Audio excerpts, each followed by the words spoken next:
Olá! Hoje a gente vai fazer uma análise bem legal de uma ideia de crônica para Vampiro à Máscara, que se passa, claro, na sombria Chicago. O nome já, assim, chama atenção, Os que não foram ouvidos, e tem um subtítulo forte, né? O silêncio dos mortos é mais ensurdecedor do que o grito dos vivos. Exato. É um ponto de partida bem instigante. E olha, a gente recebeu o conceito detalhado dessa crônica. O foco é num personagem, um tal de Colby, e as interações dele com os mortos, de um jeito bem particular. E para dar aquele contexto, a gente também está com umas referências do Chicago by Night, né, para ajudar a situar tudo na cidade. Isso, perfeito. E a nossa ideia aqui é justamente destrinchar essa proposta. Entender quem é esse Colby, quais temas a crônica explora, tipo justiça para os esquecidos, essa fronteira meio turva entre tecnologia e o sobrenatural, e claro, como isso tudo amarra com o cenário de Chicago que as fontes descrevem.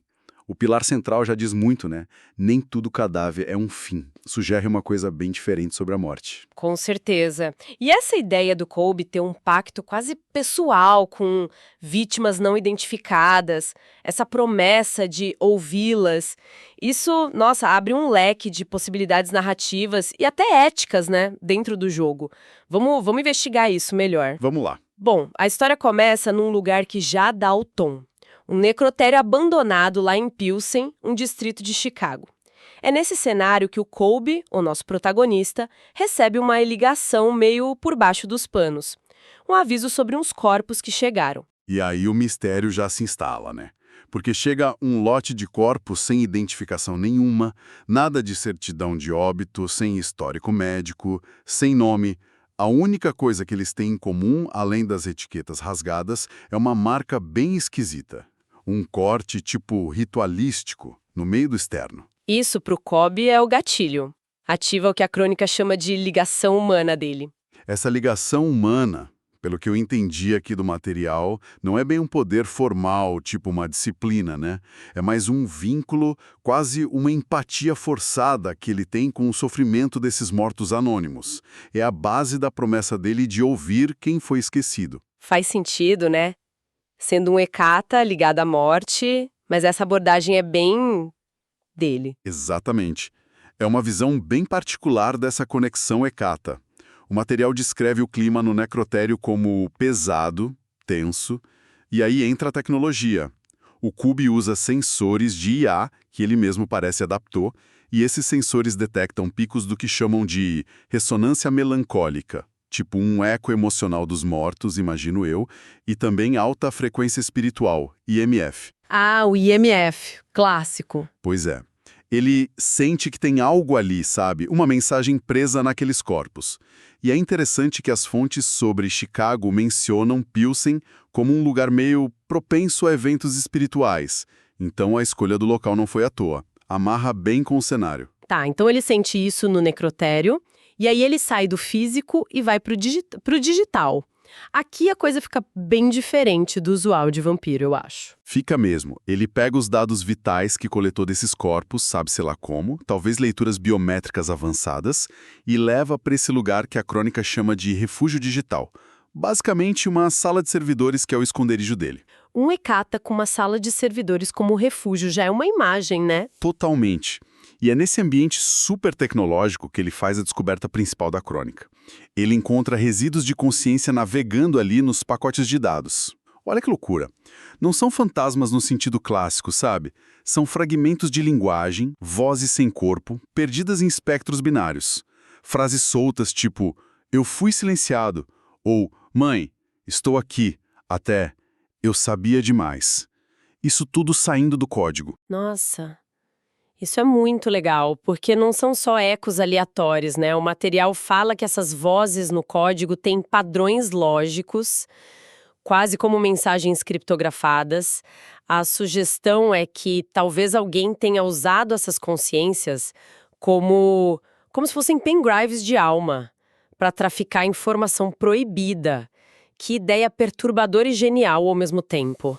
É praticamente uma necromância digital, né? Uma fusão muito louca. E é exatamente nesse ponto que é aquele pilar da crônica, nem todo cadáver é um fim, se concretiza. O Kolbe olha para aqueles dados, para aquelas vozes binárias e meio que afirma o propósito dele. Vocês ainda têm algo a dizer. Essa mistura do lidar com os mortos, que é super Hecata, com essa tecnologia de ponta, isso sim é um ângulo original para vampiro. Levanta umas perguntas, né? O que é isso, afinal? Ainda é necromância? Ou já virou outra coisa? Exato. Uma tecnomancia Hecata, talvez.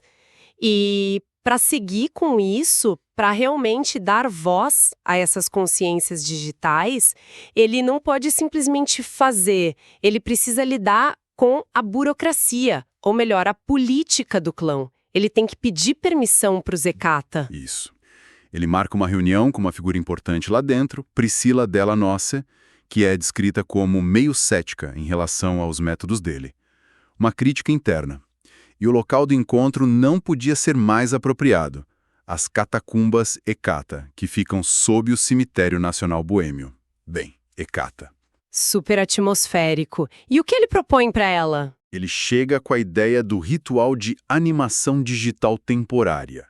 Usar avatares de IA, inteligência artificial, para dar uma forma, uma voz para essas consciências fragmentadas que ele encontrou nos dados. A reação da Priscila é de pura cautela, o que bate com o que as fontes de Chicago by Night dizem sobre os Hecata e o Kolbe. Eles o toleram porque ele é útil, mas morrem de medo que ele cruze alguma linha proibida com esses experimentos dele. Entendo. Ela basicamente diz para ele, olha, você não faz ideia do que está mexendo. Essas almas estão presas aí por um motivo. Se você der voz para elas, você pode soltar o caos no mundo. É um aviso bem direto. Mas essa advertência dela, será que é só preocupação com o caos? Ou talvez ela, ou os Hecata em geral, temam o que essas vozes podem revelar? Talvez sobre eles mesmos, ou sobre segredos que eles preferem manter enterrados? É uma ótima pergunta. Pode ter um duplo sentido aí, com certeza. De qualquer forma, o Kolbe insiste. Aquela ligação humana dele é mais forte. E a Priscila acaba cedendo, mas ela impõe uma condição bem tensa, quase uma maldição. Tudo bem, mas você vai ter que ouvir todos eles, mesmo os que vão te odiar quando falarem. E isso já joga uma sombra no que vem pela frente, né? Totalmente. Prepara o terreno para umas revelações bem pesadas, imagino. Não vai ser só informação técnica, vai ter emoção, talvez acusação. Exatamente. A condição dela adiciona essa camada de perigo pessoal e emocional. Não é só sobre descobrir a verdade, é sobre lidar com o peso, com a hostilidade, talvez, que essa verdade carrega. E onde acontece esse ritual tecnológico necromântico? O palco é montado num lugar bem interessante. Uma antiga capela da WIC, a Universidade de Illinois, Chicago, que foi convertida num laboratório meio oculto, meio tecnológico. Ali, o Kolbe monta a estrutura toda, conecta os servidores dele, um campo de ressonância que ele deve ter criado e um sistema de projeção audiovisual. Ele ativa a IA receptora, que a crônica chama de espelho negro, onde as vozes vão se manifestar. Um espelho negro. Gosto da imagem. E quando ele ativa, o que acontece? Bom, aí as comportas se abrem. Os avatares de IA ganham voz, e as histórias que saem são devastadoras. Uma das vozes era de uma enfermeira.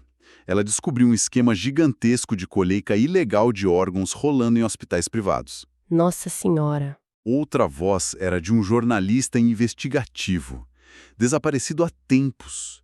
Claro, ele sabia demais sobre alguma sujeira e foi silenciado.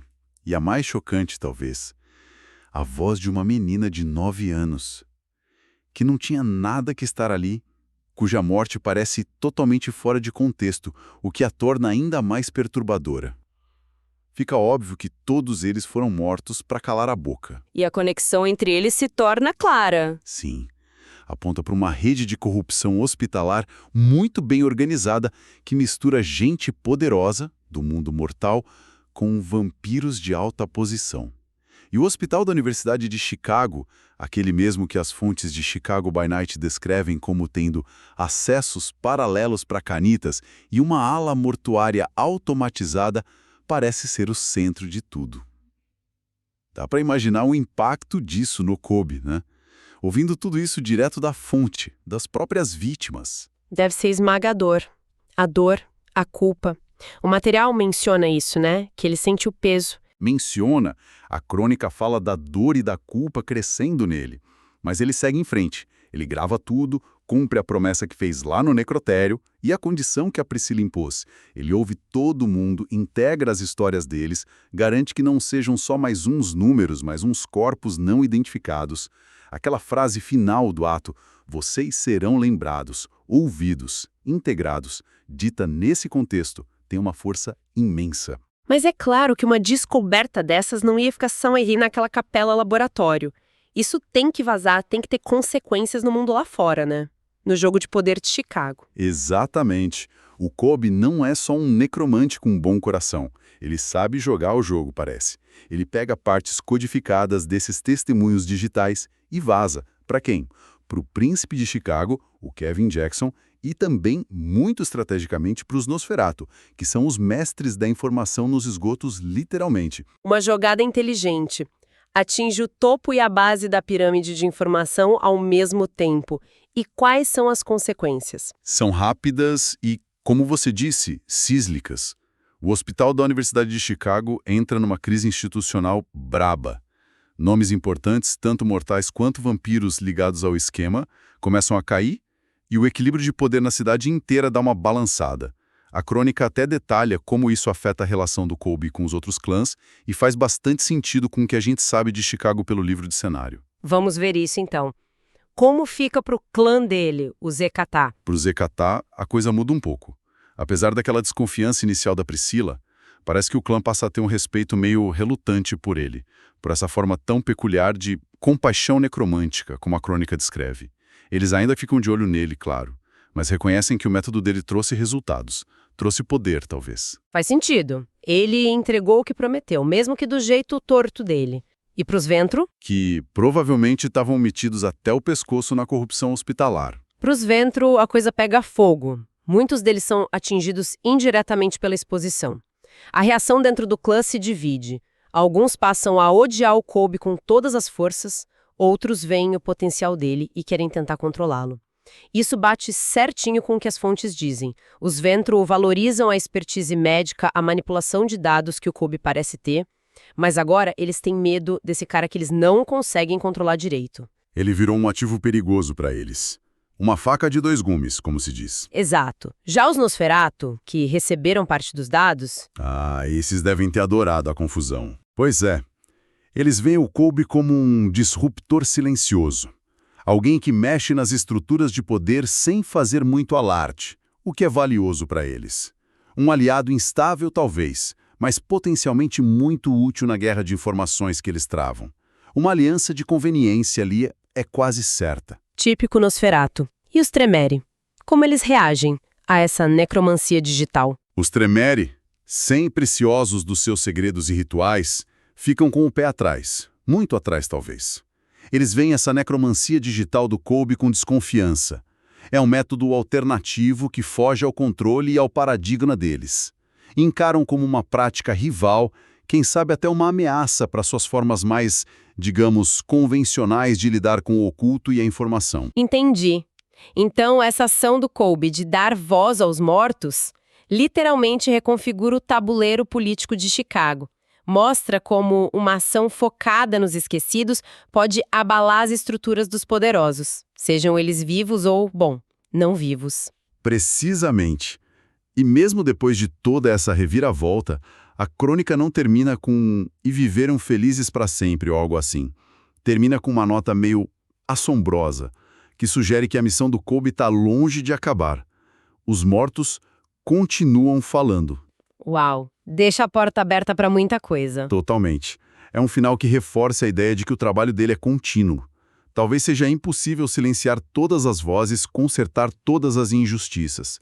O silêncio foi quebrado, sim, mas o que nasce desse barulho todo é um novo campo de batalha, talvez mais complexo ainda. Então, fazendo um resumo da ópera, Os que não foram ouvidos parece ser uma crônica que mergulha fundo em temas como justiça póstuma, o preço que se paga pelo silêncio e essa linha que está cada vez mais tênue, né, entre tecnologia e o sobrenatural no mundo das trevas. E claro, a velha e boa corrupção que se esconde por baixo das instituições que parecem tão sólidas. E o legal é como ela usa o cenário de Chicago de forma muito orgânica.